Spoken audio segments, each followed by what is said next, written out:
अस्सलाम वालेकुम my YouTube family and welcome back to my channel. जी कैसे हैं आप सब? अल्हम्दुलिल्लाह मैं भी खैरियत से हूँ और दुआ करती हूँ जी आप भी जहाँ जहाँ अल्लाह ताला आप सबको अपने हिफ्ज़ ओ ईमान में रखे, आप सबके लिए बहुत आसानियाँ करें। जी आज के इस व्लॉग में मैं जो इन्फॉर्मेशन शेयर करूँगी जी ये उन बहन भाइयों के लिए जो अक्सर कहते हैं जी हम हेल्थ एंड केयर वीज़ा के लिए, होम केयर वीज़ा के लिए ना अप्लाई करना चाह रहे हैं, क्योंकि हमें कंसल्टेंट्स या एजेंट्स ये कह रहे हैं कि ये 2024 में ये यूके गवर्नमेंट ये वीज़ा बंद कर रही है, तो अगर आप लोगों ने अप्लाई करना है तो अभी से अप्लाई कर लें। तो अभी जी एक रिसेंट ही जी ये जो यूके के प्राइम मिनिस्टर हैं उन्होंने अपने एक इंटरव्यू में बताया, ऋषि सुनक जो यूके के प्राइम मिनिस्टर उन्होंने कहा है जी अभी कि हम ये जो health and care worker visa है हम इसको जी स्टिल शॉर्ट ऑक्यूपेशन लिस्ट के अंदर ही रहेगा, इसको हम यहाँ से निकाल नहीं रहे, क्योंकि जी यूके के अंदर हेल्थ केयर वर्कर्स की जो है ना वो शॉर्टेज है। तो जिसका मतलब यही है कि ये इसको बंद नहीं करेंगे 2024 में भी, उनके इंटरव्यू से जो लगता है। और उसके बाद उन्होंने ये भी यकीन दिलाया अपने इंटरव्यू में, उन्होंने कहा कि ये जो माइग्रेशन एडवर्टाइजरी कमेटी है हेल्थ केयर सेक्टर की, ये इसके अंदर जो है ना कुछ चेंजिंग्स के ऊपर काम कर रही है। वो इसलिए ताकि जी जो वर्कर्स हैं उनको मज़ीद प्रोटेक्शन फ्राहम की जा सके और मज़ीद ये जो है ना शॉर्ट ऑक्यूपेशन लिस्ट के अंदर इसे शामिल रखा जाए, उन्होंने बार बार ये कहा है। और जिससे यही पता चलता है कि अभी जी इस मुल्क के अंदर हेल्थ केयर वर्कर्स की शॉर्टेज है, वो इसको 2024 में भी ख़त्म नहीं करेंगे। और ये बात उन्होंने क्लियर की है कि इसके अंदर जो है ना माइग्रेशन एडवर्टाइजरी जो है कमेटी वो हेल्थ केयर सेक्टर के अंदर कुछ चेंजिंग्स करने के ऊपर गौर कर रही है, उसके अंदर उस सिस्टम के अंदर चेंजिंग्स हम लाएंगे। तो ये चेंजिंग्स हैं जो 2024 से कुछ चेंजिंग्स करें, मैं आपको बताऊंगी भी कि कौन सी वो 4-5 चेंजिंग्स हैं जिनके ऊपर ये गौर कर रहे हैं, लेकिन ये सारी नहीं करेंगे, उनके अंदर से कोई हो सकता है एक आधी चेंज कर दें, लेकिन चेंजिंग लाएंगे। लेकिन इनको 2024 में जो उन्होंने अपने इंटरव्यू में कहा है वो बंद नहीं करेंगे जी। और ये भी कि जाहिर है यहाँ पे लोगों को यूके का हेल्थ केयर सिस्टम बहुत अच्छा हेल्थ केयर सिस्टम है, अगर वो ये बंद कर देंगे तो फिर तो यहाँ पे उस तरह का हिसाब नहीं रहेगा जो जितने इनको लोग चाहिए। तो ये ऐसा भी कुछ नहीं होने वाला। जिन लोगों ने अप्लाई करना है जी वो लोग अप्लाई कर लें। अभी जो करंट रूल्स हैं इनके वो तो बहुत इजी है, मैं आप लोगों को वो बताती हूँ। तो आप बहुत सारे भाई हैं जो मुझे मैसेज करके बता रहे होते हैं जी हम आप ही हमारा वीज़ा लग गया, सिस्टर हमारा वीज़ा लग गया हेल्थ केयर का, हम आ रहे हैं इन्हीं डेज़ के अंदर आजकल में। तो आप लोग भी प्लीज़ ट्राई करें, अगर आप आना चाह रहे हैं, चाहे आप एजेंट के ज़रिए अप्लाई करें, कंसल्टेंट के ज़रिए, चाहे खुद से अप्लाई करें, लेकिन मेक श्योर करें कि जो जिस भी हेल्थ केयर सेक्टर का वो आपको वीज़ा लेके दें, एक तो वो आप ज़रूर चेक करें जो यूके गवर्नमेंट ने एक लिस्ट दी होती है अपनी वेबसाइट्स के ऊपर, मैं उसका लिंक डिस्क्रिप्शन में डाल दूंगी, उसका नेम जो है आप उसके अंदर चेक करें, जिनको होम ऑफिस की तरफ से लाइसेंस मिला होता है कि वो आगे कॉस्ट लेटर इशू कर सकते हैं, आगे कॉस्ट लेटर दे सकते हैं। ये ना हो कि कंसल्टेंट या एजेंट जो भी हैं आपको मतलब किसी ऐसे का ले दे जो आप यहाँ पे आए तो वो बंद हो गया हो या वो ज़्यादा रिलायबल ना हो। तो आपको पता है जी जिस के ऊपर आप आएंगे, वीज़ा के ऊपर आप आएंगे, जिस भी के होम केयर के हेल्थ केयर सेक्टर में जिस जॉब के ऊपर भी, तो जी उसका यहाँ पे होम ऑफिस की तरफ से स्पॉन्सरशिप लेटर उनका होना बहुत ज़रूरी है। तो जिसका भी आपको वो कॉस्ट लेटर लेके दें उसको आप मस्ट उस लिस्ट के अंदर चेक करें कि उसका नाम उस लिस्ट के अंदर है या नहीं है। अब मैं आप लोगों को बताती हूँ जी कौन कौन से करंट रूल्स हैं हेल्थ एंड केयर वीज़ा के, केयर वर्कर वीज़ा के ऊपर अगर आप यूके आते हैं तो कौन कौन से अभी करंट रूल्स हैं, कौन कौन से ये चेंज करने का सोच रहे हैं, उनके अंदर क्या चेंजिंग्स लाएंगे। सबसे पहला जो करंट रूल है वो यही है कि जो भी एप्लीकेंट है वो जो जिस काम के ऊपर भी यूके आ रहा है हेल्थ केयर वीज़ा के ऊपर जी वो शॉर्ट ऑक्यूपेशन लिस्ट के अंदर हो। दूसरा ये कि आपके पास जो और जॉब ऑफर लेटर हो यूके एम्प्लॉयज़ की तरफ से, जिसको सर्टिफिकेट ऑफ स्पॉन्सरशिप कहते हैं जी, वो आपके पास हो।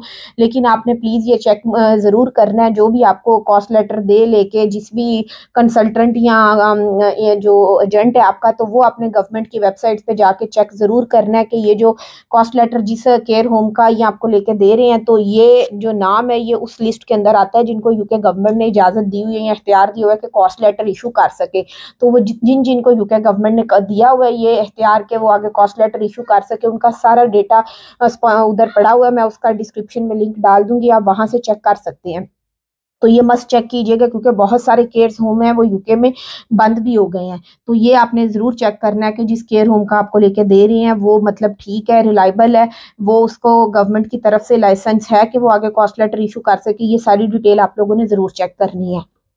उसके बाद ये जो थर्ड इनकी करंट रिक्वायरमेंट है वो यही है कि आप जो इंग्लिश की बेसिक सी है B1 लेवल की जी वो आप उसको करते हो और मीट करते हो जो भी इनकी इंग्लिश की रिक्वायरमेंट है, 5.5 4.5 बैंड B1 लेवल की जो इंग्लिश है ना, वो इस वीज़ा के लिए थोड़ी सी रिक्वायर्ड है। और बाकी जो भी है जी, आप अपने बीवी बच्चों को साथ ला सकते हैं एज अ डिपेंडेंट। और अभी जी ये करंट रूल हैं जो कि बहुत ईजी है। अगर आप लोगों ने इस वीज़ा के लिए अप्लाई करना है तो आप इसमें देर ना करें। अब मैं आप लोगों को बताती हूँ जी, जो ये रूल्स चेंज करने का सोच रहे हैं कि हम ये चेंजिंग्स इनके अंदर लाएंगे। और मैं आप लोगों को बताऊं, मैंने वैसे एक वीडियो बनाई हुई है कि आप अपने ये जो पॉइंट्स है किस तरह पूरे कर सकते हैं स्किल्ड वर्कर वीज़ा के ऊपर अगर आप यूके आते हैं। तो उसमें सबसे पहली रिक्वायरमेंट यही होती है, आपको सीधे सीधे 20 पॉइंट मिल जाते हैं अगर आप जी सैलरी की रिक्वायरमेंट्स जो है ना वो मीट करते हैं किसी भी वीज़ा के लिए। तो अगर आपकी जी इनकी सैलरी की जो करंट रिक्वायरमेंट है हेल्थ एंड केयर वीज़ा वालों के लिए जी, वो यही है कि केयर होम वीज़ा के लिए अगर आप अप्लाई करें तो 25,600 पाउंड आपकी ना इनकम यहाँ पे जो भी आपको ऑफर करे जॉब, तो इतनी आपको सैलरी ऑफर हो। अगर इससे कम भी हो तो उसकी फिर ये है जी, आपका जो काम है वो शॉर्ट ऑक्यूपेशन लिस्ट के अंदर हो। लेकिन अब जी ये जो सैलरी है ना, इसको बढ़ा के 30,000 करने का सोच रहे हैं, जैसा कि उन्होंने अपने इंटरव्यू में भी कहा है कि माइग्रेशन एडवर्टाइजरी जो कमेटी है जी वो इसके ऊपर काम कर रही है। इसके अंदर कुछ केयर सेक्टर के अंदर कुछ चेंजिंग्स करने के ऊपर ना, तो वो जो चेंजिंग्स करने का सोच रहे हैं वही मैं आप लोगों को क्या बता रही हूँ कि एक तो सैलरी की रिक्वायरमेंट्स जो भी हैं वो 25.600 यानी कि 25,600 जो है ना पाउंड है, उसको 30,000 करने का सोच रहे हैं। दूसरी जी वो ये कह रहे हैं कि कम से कम, पहले तो इन्होंने कोई अभी ये नहीं रखा हुआ कि आपके पास एक्सपीरियंस हो उस फील्ड के अंदर जिसके लिए आप अप्लाई कर रहे हैं कि हेल्थ केयर में। तो अब उन्होंने ये कहा है जी, जिसके ऊपर गौर कर रहे हैं कि शायद चेंज करें कि कम से कम 2 साल का आप एक्सपीरियंस लेके आए उस फील्ड के अंदर आपको हो, तो तभी जी आप इस वीज़ा के लिए वैलिड होंगे। और 3 साल के वीज़े को कम करके, पहले था तो अब उसको 2 साल का करने का सोच रहे हैं, जो थर्ड चेंज ला रहे हैं इसमें।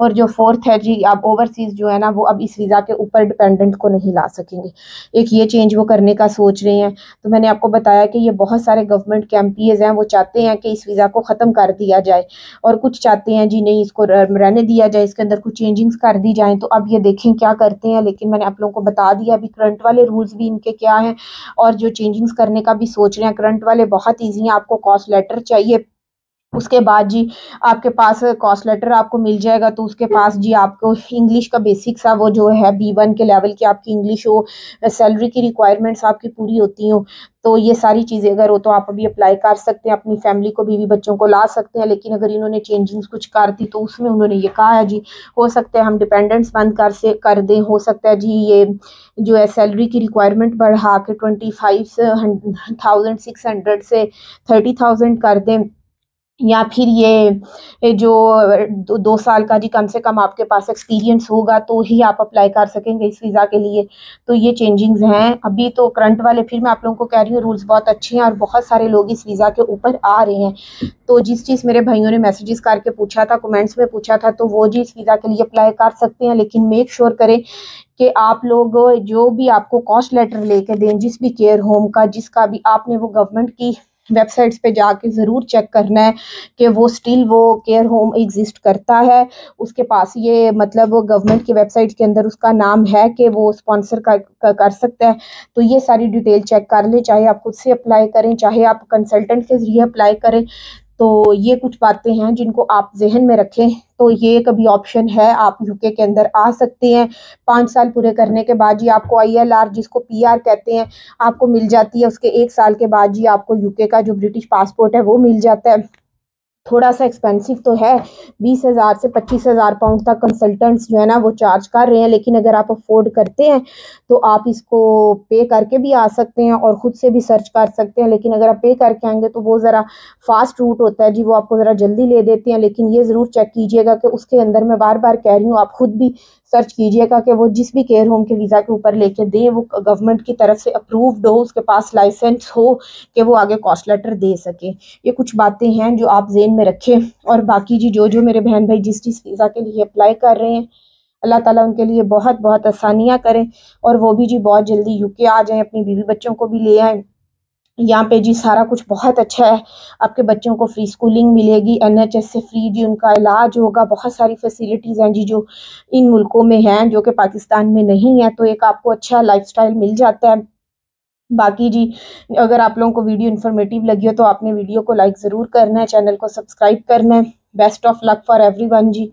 मैं यही कहूँगी। और अगर आप लोगों ने आना है हेल्थ एंड केयर वीज़ा के ऊपर तो ज़रूर आएँ जी, लेकिन कुछ बातें जो मैंने आप लोगों को बताई हैं ये जहन में रखें। उसके बाद जी आप लोग कंसल्टेंट्स को, एजेंट्स को